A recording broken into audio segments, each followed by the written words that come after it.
Welcome back to Andersen Acres on this hot afternoon. It has been about 38 degrees Celsius, which is about 100 degrees Fahrenheit, and it's only May. So we're in for a bit of a hot one this year. But today we are outside talking about gardening. Specifically, I want to talk about garden hygiene. And more specifically than that, I want to talk about seasonal care, those tasks that you have to do. Because in addition to your regular watering and your fertilizing and your mulching, there are a variety of garden maintenance tasks that need to be done from time to time during the course of the year. And some of these are incredibly seasonal.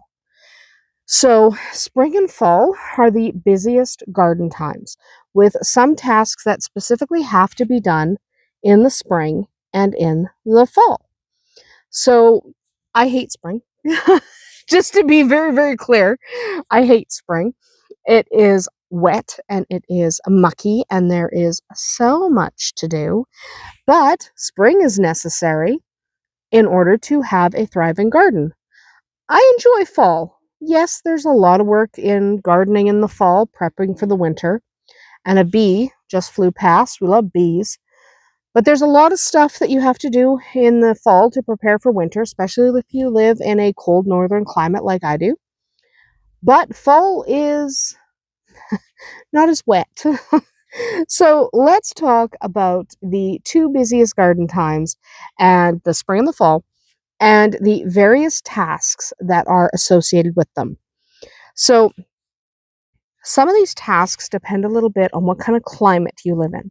So let's start first by assuming you live in a climate that gets cold winters. So you don't live in Florida or Texas or something where, in theory, you can grow things most of the year. Instead, maybe you live somewhere in the northern US or up in Canada or in a lot of Europe where growing things is incredibly seasonal. So, in that kind of climate, fall means you have to prepare for the winter. So, when it comes to actual plants, you often have to cut old leaves and stems of your deciduous perennials right down to the ground so that they come back stronger next year. You also have to remove debris from the garden.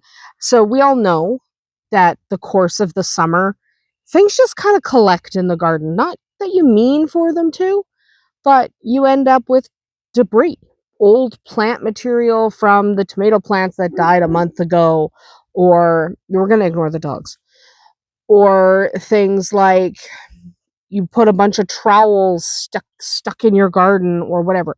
But there's going to be stuff in your garden that has accumulated over the summer. Fall is time to pick all that up, get rid of it, compost it, throw it out, or put it away. In the case of all the trowels that seem to just kind of live in the garden all summer, time to put them away. You don't want them wrecked.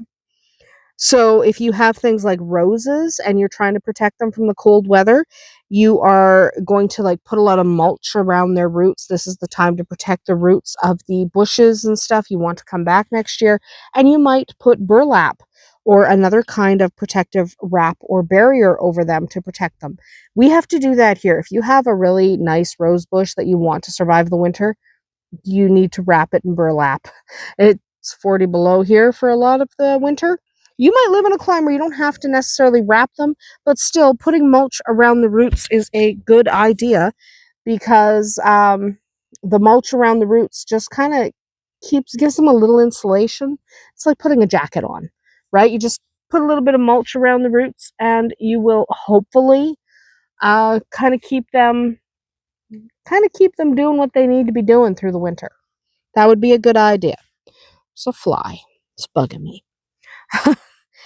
So you also want to do things like trim back the grass and stuff around your garden beds. If you have a bunch of grass around your garden beds, kind of trim that back so that you're kind of prepped for spring.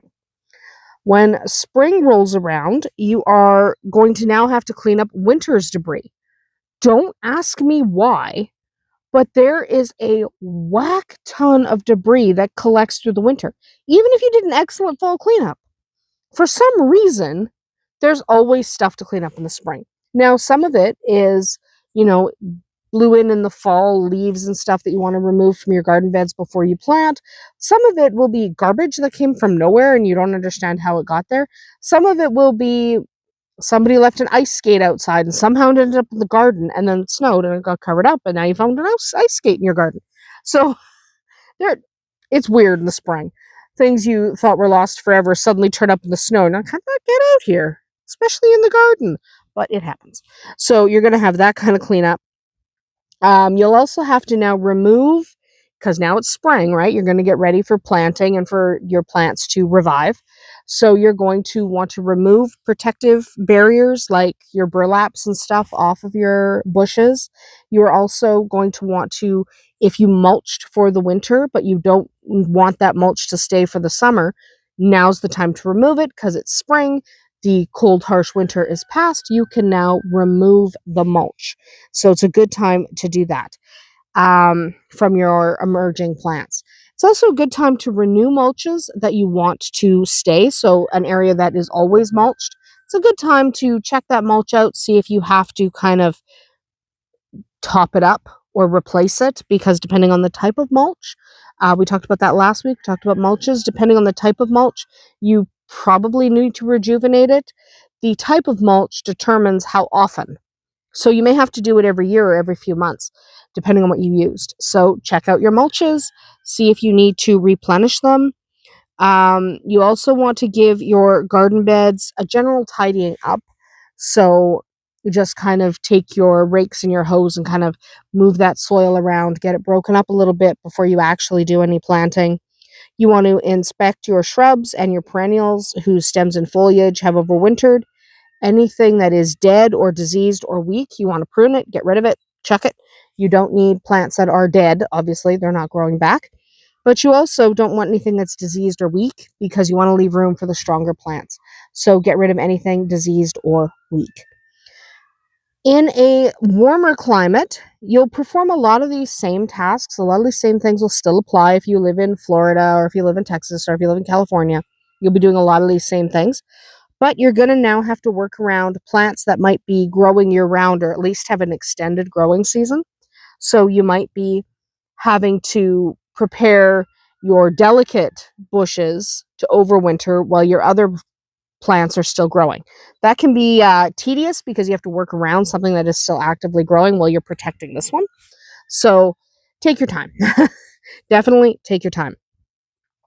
During seasons of active growth, some plants need to be cut back to control their size or promote bushy growth. So you're going to want to pinpoint when in the year that's happening in your area and get ready to prune. It's important. You want to remove spent flowers, which is called deadheading. So a flower that bloomed and is dead or dying, it's a good idea just to go remove that bloom and maybe the stem it's on, depending on the type of plant. We'll talk more about deadheading in a different video. But you definitely want to deadhead, remove those spent blooms. They're not necessarily dead, but they're definitely past their prime. And the plant is still sending energy to that stem, to that bloom. So it's a good idea just to remove them. Just deadhead them, just pluck them right off there, because that will allow the rest of the plant to send its energy towards the actual plant itself instead of these dead blooms or these dying blooms. The deadheading does encourage reblooming in annuals and some perennials. So definitely deadhead. We'll talk more about which plants definitely need deadheading and which ones you can kind of just ignore as we start talking about specific plants, like when we're talking about tomatoes or flowers or things like that. So we will definitely keep an eye out for that kind of thing. Definitely keep an eye out for those videos. But generally, you just want to make sure you are doing your seasonal maintenance tasks, your seasonal garden hygiene. It will make the rest of your year easier. So if you are making sure that you've cleaned up your garden bed in the fall, there's not so much to do in the spring. If you remember in the fall to wrap your bushes and to apply mulch to the roots, things will survive the winter better. It just makes your life easier. I know it's annoying. It can be really annoying to do those little seasonal garden tasks. They seem never ending. But if you just take a little time in the spring and the fall to attend to these tasks, it makes your gardening throughout the rest of the year a whole lot easier. that's about it for us here today at Andersen Acres. Drop a comment below about your favorite or least favorite seasonal gardening task. We'll see you tomorrow.